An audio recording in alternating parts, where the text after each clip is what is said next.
पण काय श्री विष्णू? हेच म्हाळसा, आम्ही कोण आहोत हे तुम्हाला आता कळलं आहे, म्हणून तुम्ही आमच्याशी असं अंतर ठेवून वागू नये. आम्ही आमचं दायित्व पार पाडण्याचा प्रयत्न करतो आहोत. असं सहजासहजी विसरता येणं कठीण आहे.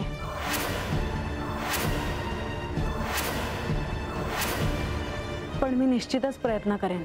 ही पुन्हा नव्याने सुरुवात झाली असं म्हणावं लागेल, कारण ह्यातूनच तुम्हाला काही अशा गोष्टी कळतील ज्या तुम्हाला अंतिम सत्यापर्यंत घेऊन जातील. तशी मी आशा करते देवी. चोडप्पा,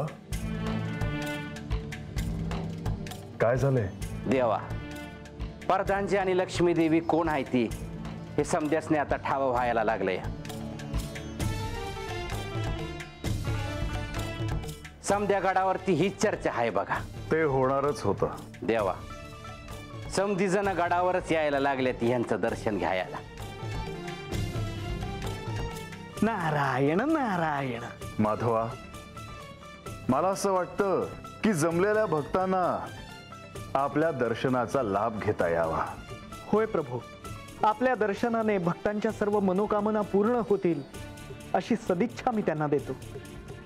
देवा, आख्यानात आज ह्या विवाहाच्या कथेच्या वर्णनामुळे श्री म्हाळसा देवींना आमचं मूळ रूप कळलं. हेच सर्वांना कळावे असे आम्हाला देखील वाटते. नारायण नारायण.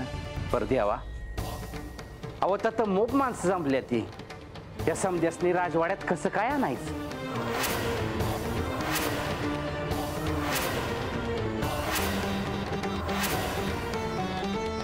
मला असं वाटतं की बाहेर जमलेल्या सगळ्यांना बाहेरच श्री विष्णू आणि श्री महालक्ष्मी देवींच्या दर्शनाचा लाभ होईल आणि तेच उचित ठरेल.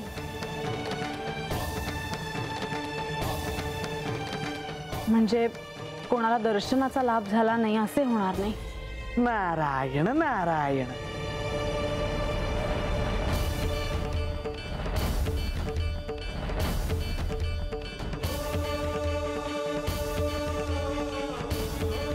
आपण सर्व निघूयात.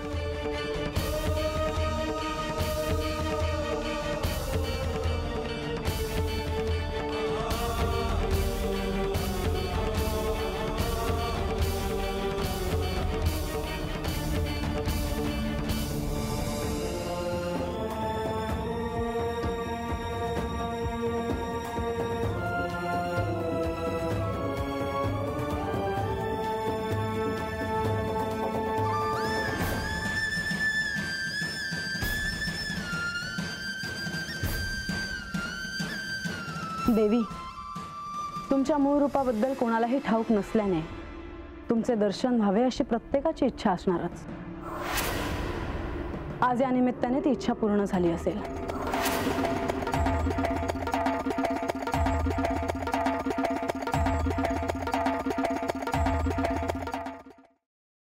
Paneer mushroom stick with barbecue sauce करण्यासाठी लागणारे साहित्य: किसलेलं गाजर, उकडलेला बटाटा, पनीर, तांदूळाचं पीठ, रवा, मटार, मशरूम, कोबी, मीठ, मिरची, कोथिंबीर आणि बार्बेक्यू सॉस. कृती: प्रथम एका बाउलमध्ये किसलेलं गाजर, उकडलेला बटाटा, कुस्करलेलं पनीर, मटार, मशरूम, हिरवी मिरची, कोथिंबीर, कोबी, मीठ आणि तांदूळाचं पीठ घालून सर्व एकजीव करून घ्यावं. तयार मिश्रणाच्या स्टिक बनवून रव्यामध्ये घोळवून गरम तेलात तळून घ्याव्यात आणि सर्व्ह कराव्यात.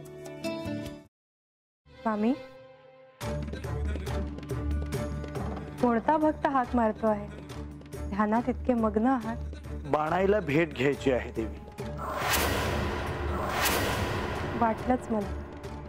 ही अस्वस्थ असणं स्वाभाविकच आहे. तिच्या दृष्टीने हे सारंच गोंधळून टाकणार आहे. अशा वेळी तिला तुम्हाला किंवा मला भेटावं असं वाटणं हे स्वाभाविक आहे. नमस्ते अंकल जी. वो हमें आपसे कशा करता आलेस तू इथे? बिकीची चारी करायला? काय समजतो काय स्वतःला तू? अरे आजारपणात माझा जीव वाचला म्हणून घरातल्या पोरी बाळींवर. अरे कुठून कुठून येता तुम्ही, नाही ते उद्योग धंदे करता इथं. खपवून घेणार नाही मी सांगतो तुला. मी फार वाईट माणूस आहे, लक्षात ठेव. पोलिसात देणार होतो तुला. केवळ विके आडवा आला म्हणून लक्षात ठेवलं, ते इथून दिंड काढणार होतो तुझी मी. मामा, आता आपण काहीच करू शकत नाही.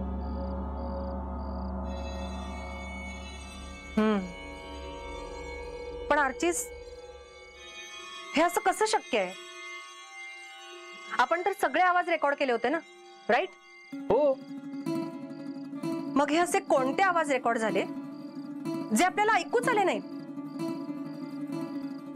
I mean, how can it be possible?